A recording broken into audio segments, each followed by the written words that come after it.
Today is a Monday, February 24th, 2025. Monday Digest, right? Monday Digest.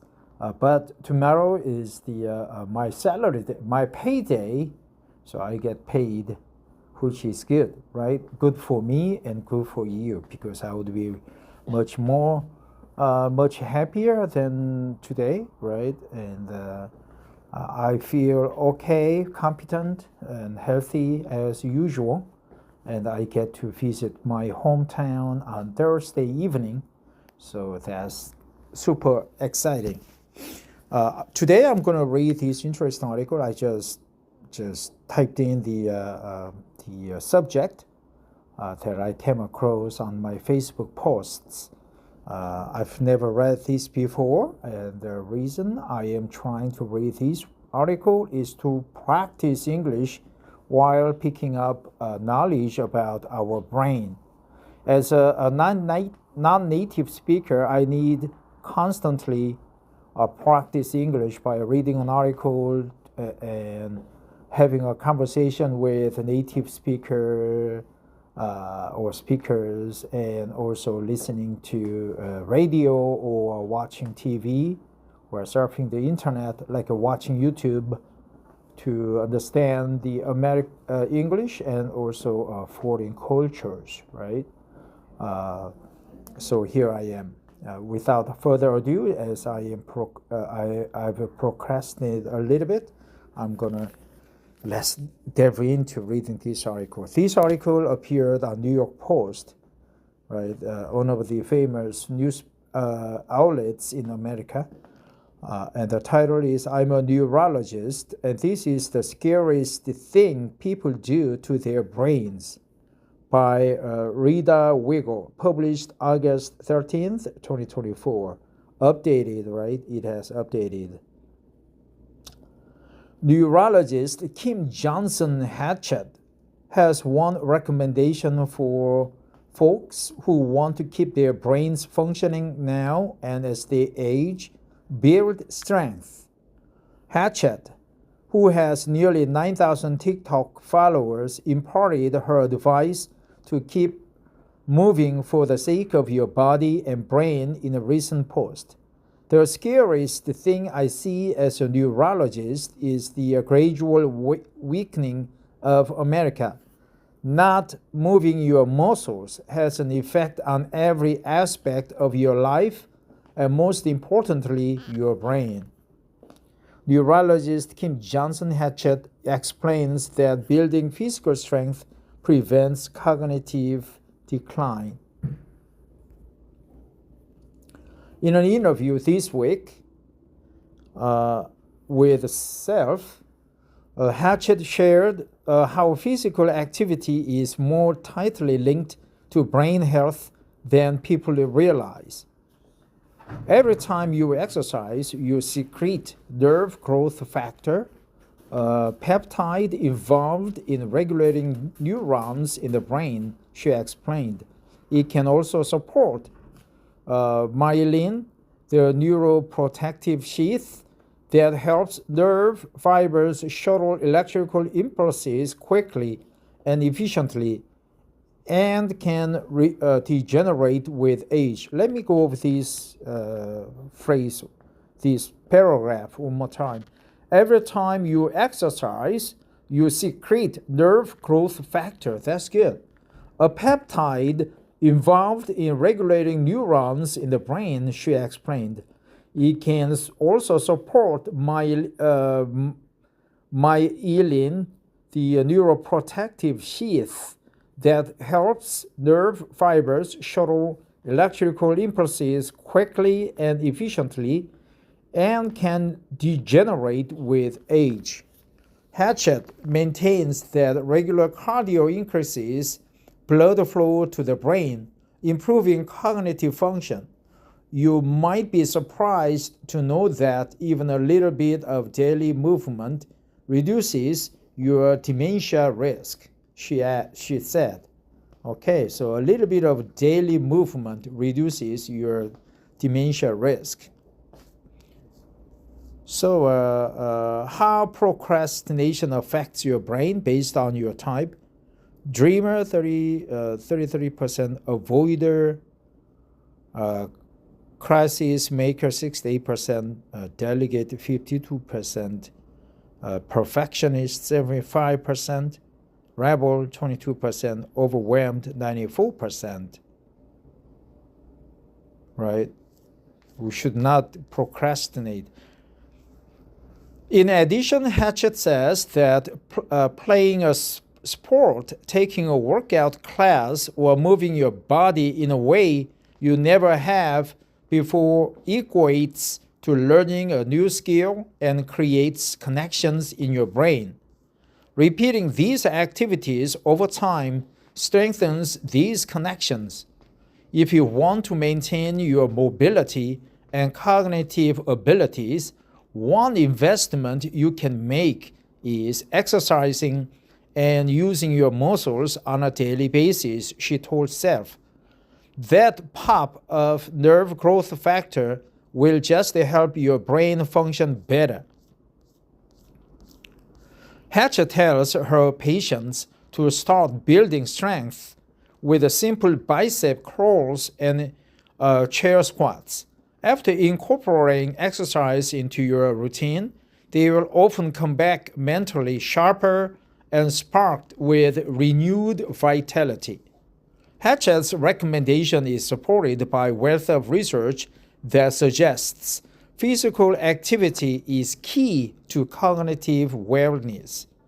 Earlier this year, a study published in the Journal of Alzheimer's Disease found that regular exercise, even as little as a few thousand steps, was associated with a larger brain volume. Brain volume correlates to brain health. Less volume indicates cognitive decline and subsequently could lead to dementia. But maintenance or an increase in brain mass could have potential neuroprotective effects, according to the researchers. Another study published in the Journal of Applied Physiology last year found that squatting for just 1 minute every so often during extended periods of sitting can help cognition. Hatchett explains that muscle mass decreases 1% to 2% each year after age 50, and after 60, it's 3% per year. Wow, muscle mass. Yeah, I can notice that my bicep volume has decreased significantly. I am becoming 57 years old, right, in American age, come September, right, so 7 months. So I'm 56.5 years old. So that means I've lost a lot of muscle mass. However, people can make changes in their 30s and 40s to combat this deficit. Hatchett compares these changes to a long-term investment. Right now, in my 40s, I'm putting money into my 401k to make sure I'm good financially when it's time for me to retire.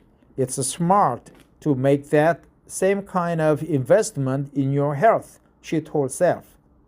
She tells her patients to aim for 30 minutes of strength training 3 to 4 times a week and 25 to 30 minutes of physical activity every day.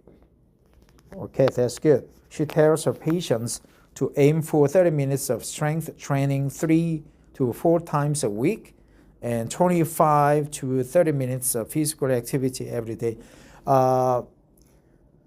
Until last year, until January this year, I walked about 100 minutes each day, right? That's 2 sets, 1 set of 50.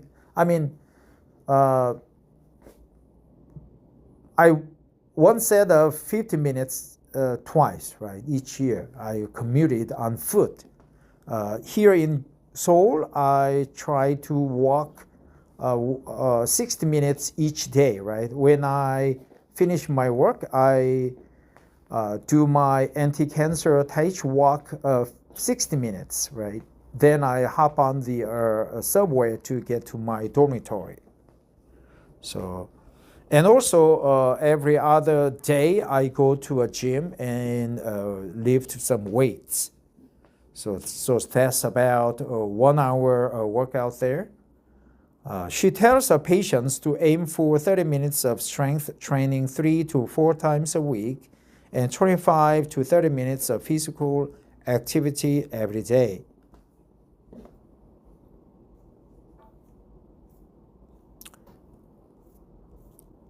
This is on par with the World Health Organization's guidance for adults to get at least 150 to 300 minutes of moderate intensity aerobic physical activity or 75 to 150 minutes of vigorous intensity aerobic physical activity a week.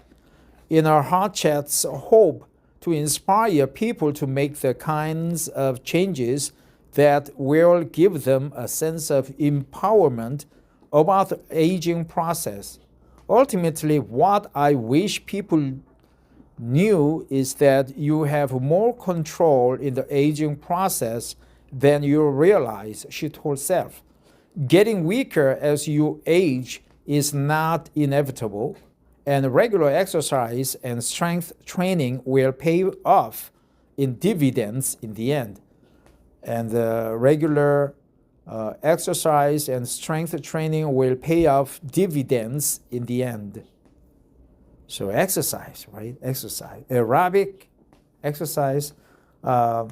Since I walk 60 minutes each day, right? That's about 5 to 6 kilometers, more like 6 kilometers, right? Each day, my legs, my thighs are strong and hard as steel, and my stamina is boosted, and I feel okay, right?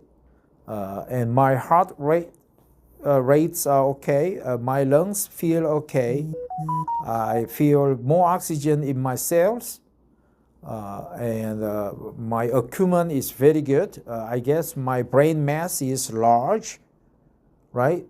And also 60 minutes, the 60-minute walking is besides the other exercises, other walkings. I walk about 3 to 4 kilometers each day to meet customers, to get on the subway and so on, right? And I mean, I just purely walk 60 minutes on foot when I finish my work in the afternoon.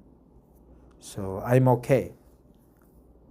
So that's it for Monday. Have a wonderful Monday today. Bye-bye.